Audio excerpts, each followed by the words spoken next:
Balita ay minumungkahi ngayon ng isang grupo ang pagkakaroon ng fully electric mass transport system sa Metro Manila. Ang ibinibida nilang mga electric city shuttle, makababawas na raw sa polusyon, tipid pa sa enerhiya. Yan ang tinututukan ngayon ni Love Anyover. Love? Good morning, Rhea. Ako, good news po ito para sa atin, lalo na sa pag-aalaga ng ating environment. Dahil nga malaking problema ang traffic at polusyon sa dami ng sasakyan bumabiyahe po dito sa Metro Manila. Kaya po ang isang grupo, ang Electric City Shuttle, ang naisip na solusyon sa ganitong problema. Ito na nga rin daw ang solusyon ayon sa grupong Pasang Mazda sa halos linggo-linggong oil price hike. No? 400 pesos ito, makikita natin.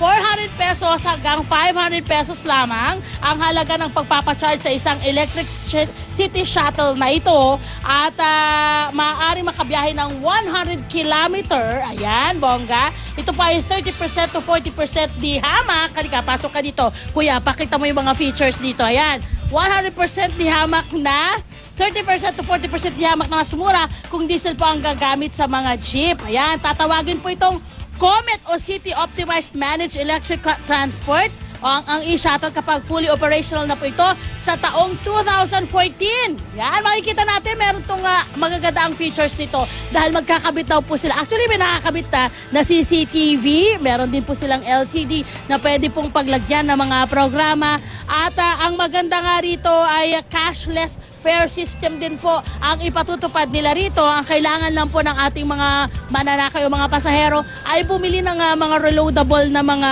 itatap nila po dito sa car na ito or sa city shuttle bus na ito.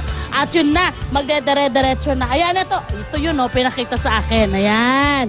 Ito lang po ang kakailanganin nila. At magtatayo, para bigyan pa tayo ng mas malawak na impormasyon tungkol po dito sa bagong Comet na ito. Ito po si Anthony D, ang country head ng Get Philippines. Good morning, sir! Magandang umaga po. Ay nako, maganda ang news natin. Paano po ito, 2014, fully operational, gaano karami pong Comet ang papabiyahin natin sa Metro Manila?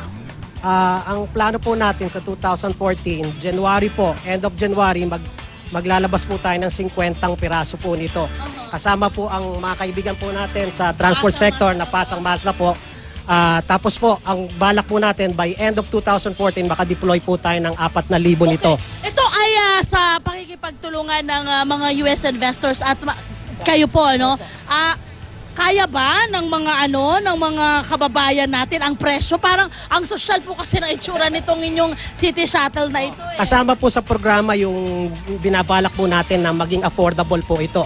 Ang ginawa po natin, 250,000 lang po na down payment. Okay. Tapos yung balance po ay mababayaran na po doon sa operasyon. Pag nag-operate na po tayo, doon na po kukunin yung amortization. Okay. Ba-assure nyo po ba sa amin, lalo na sa mga mananakay at mga pasahero na sasakay ng first time ito na walang aberyang mangyayari? Kasi di ba electric po ito Paano po yun? Opo, ang bulko po ng pinagkagastusan dito ay yung teknolohiya. Yung baterya po, lithium iron phosphate. Okay. Ang pinaka-stable po sa lahat ng mga iron phosphate na batteries. Ito po ay kayang tumakbo ng 80 to 100 kilometers in one single charging. Okay. Saan mo sila magpapacharge kung sakali? Ito po ay diretso lang po sa outlet po natin. Kahit ano pong Sa bahay natin? Sa bahay po pwede. Ang technology po ng charging nasa vehicle na po. Ayan na, maraming salamat Mr. Anthony D. Makikita nyo naman talagang ito na nga raw ang sagot doon sa problema ng ating mga jeepney driver. Kaya nga nandito si Kaobet ng Pasang Mazda para nga rin makiisa dito sa proyektong ito ng Get Philippines. Ayan mga kapuso, ang Comet ay magiging fully operational na po sa 2014. Yan muna ang update namin mula mismo dito sa loob ng Comet ang bumiyahe po sa Visayas Avenue. Balik sa'yo, Rhea. Maraming salamat, Love Anyover, na nasa loob mismo ng Electric City Shuttle.